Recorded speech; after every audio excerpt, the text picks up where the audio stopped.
What is going on YouTube? Blade Edge here, and I got an interesting video for you today. I thought this would be a good one to go over for those of you who are in the market for a knife, on the fence about an Adamas maybe, and want to see a little comparison side by side. Maybe you own the old one and you're curious what the difference is with the new one. And so I'm going to do a quick overview of them and a quick review and my thoughts, and yeah, let's get into it. So with the old Adamas, we had an overall length of 8.7 inches. With the new one, we have 8.89 inches, so just a touch taller, at least according to the specs that I have found. Close length on this one is 5.11 inches, and we have 4.875 inches on the original. Blade length on the new one is 3.78 inches. Blade length on the original is 3.82 inches. Blade thickness on the new one is 1.4 compared to 1.6 for the blade thickness. So that's one area that you can see they definitely slimmed down just a little bit, but enough. So you got 1.4, 1.8. And so the new ones are featuring CPM crew wear, which is such an amazing seal. I think probably it is the perfect seal that they could have picked for a knife like this and what its intentions are. And the old one, I'm gonna call it the original, not the old. The original was D2. So the original was coming in at 7.70 ounces. New one, 6.45 ounces. So we got a little bit of weight reduction there, close to an ounce. And so with the mini, we had an overall length of 7.62. We had a blade length of close length of 4.37. We have a blade length of 3.25. They kept the same blade thickness at 0.14. This is also featuring crew wear, and this comes in at 4.6 ounces. So right off the bat, I'm going to say, if this is something you're looking to EDC every day to work, and your work isn't something that's requiring a knife constantly that you're going to need to be just beaten on, but you want something that's comfortable in your pocket to carry every day, you're going to scratch these and go ahead and go with the mini. And you can't go wrong. You can still, with the mini, you can still get a full entire purchase on that. Fits great in the hand. 3.25 inches is perfect for everyday carry. The fact that they kept the thickness at 0.14 is amazing. You still get the crew wear, you still get the axis lock, and this is just shrunk down to a more EDC friendly size. Now, if you really don't care about size, weight, and all that, man, this knife is such a joy to carry. This one came pretty much completely drop shut out of the box. This one happens to be the automatic, which I don't know who was sitting there and said, hey, I got a good idea, guys. Let's throw some springs in that Adamas over there and see how it does, because man, this thing hits hard. And if you could see my arm right now, you'd see it. see a little bit of recoil every time. And I personally picked these up because I had the original, and I mean, as you can see, I use this thing a lot. I use this for a lot of stuff. Sharpen, I mean, yeah, I've used a handle as a hammer a little bit, and not proud to say that. You shouldn't do that, but I did.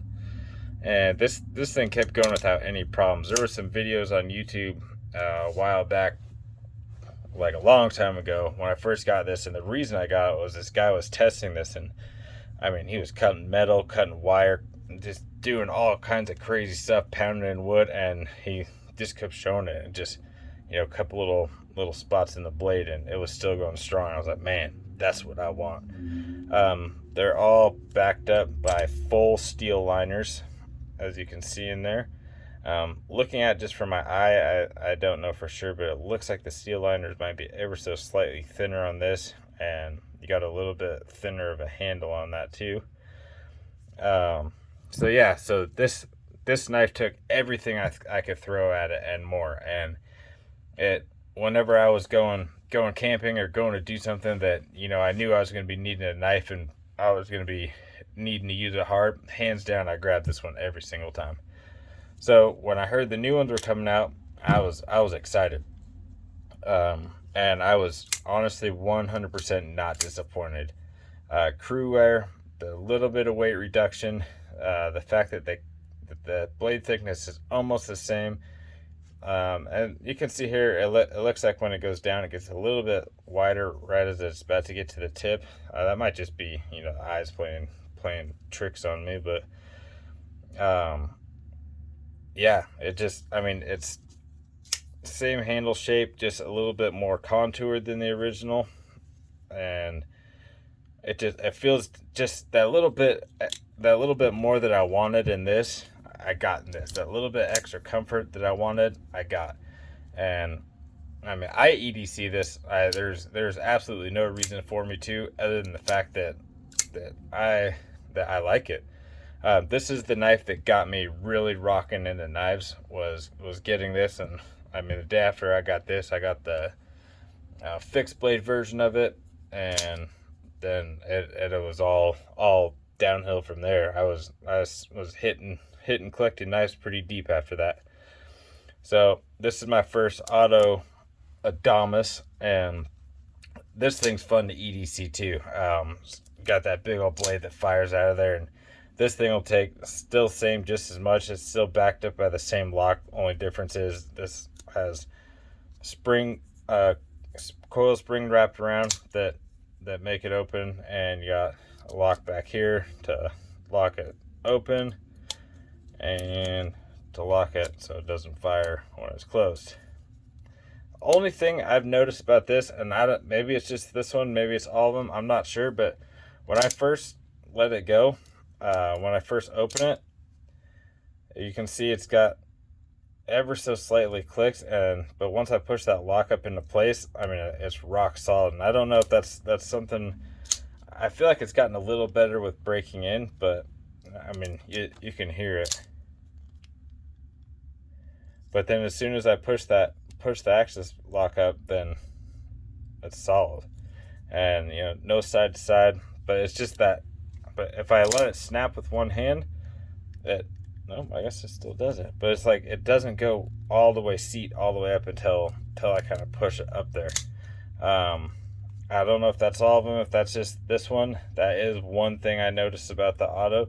I don't think it's anything to worry about. I don't think it's like anywhere near close to disengaging at that point, but it just something, especially something that, you know, knife heads really look at and really think about, and stuff that bothers them when you have a little bit of lock rock or blade stick. You know, you look for all that kind of stuff, and that's one thing I noticed right out of the park. But I will say it has gotten better with time. It used to be a little bit worse, and I kind of got in the habit of dropping and pushing that up, and good to go. But so that is the only downside I've noticed about it.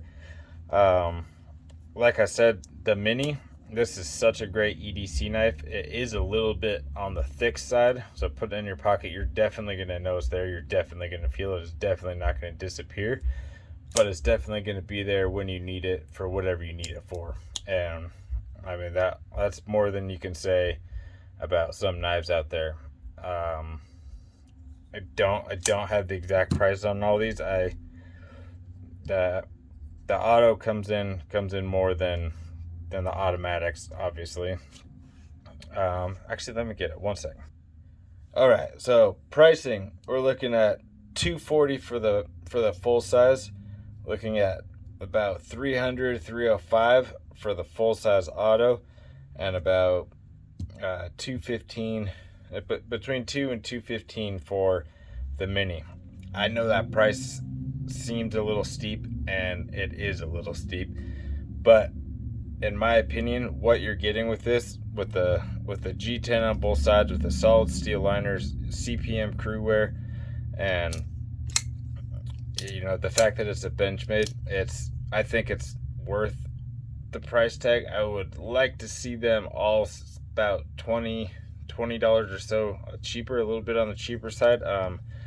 Whenever I see a knife that hits right over 300, that's always something that stings a little. That's always something that, you know, makes me think 2, 3, 4 times before I buy it. But I will also say a lot of the knives around in that price point, yeah, CPM crew wear, I don't look up about it. Just it's such a great steal for the utility that you would be buying these knives for, and with how sturdy and solid they are compared to some other $300 knives, I think if you're looking at it that way and breaking it down that way, then yes, 100% absolutely worth it. It all depends on what you are getting this for, what you are looking for in it. $200 for a knife like this that you could EDC every day for probably the rest of your life and never have to worry about anything. I mean, that's, in my opinion, that's a good deal. $300 for the auto is pretty steep, but it's an automatic. It's probably the heaviest, biggest side opening automatic that is of this quality out there, and I mean, this thing rocks. And what did I say, $240 for this? Yeah, man, this is a full size. You don't get any more full size than this, and just an absolute beefy beast. And this one is discontinued, but you can still find it at some retailers for mostly pretty good prices. I mean, if you're finding it for around the same price as these, go with this hands down. But if you see this on sale for a really good price, I mean, pick one up just to have one. Pick one up just to have that knife that, you know, if you need something that you're gonna need a knife and you know it might not look the same when you're done, grab this one and it's gonna look the same when you're done. Another quick thing, now that I just saw it, that I really like on these is I love how the fuller goes all the way from the back and extends out of there versus the smaller fuller in this. I love fullers. You can see also the blade shape is just about the same. You got a little bit longer of a swedge going right here on this one, and see the flat runs about out to the same on both of those. I did notice with the automatic it is a little bit shorter, like tall wise it is a little bit shorter than the auto.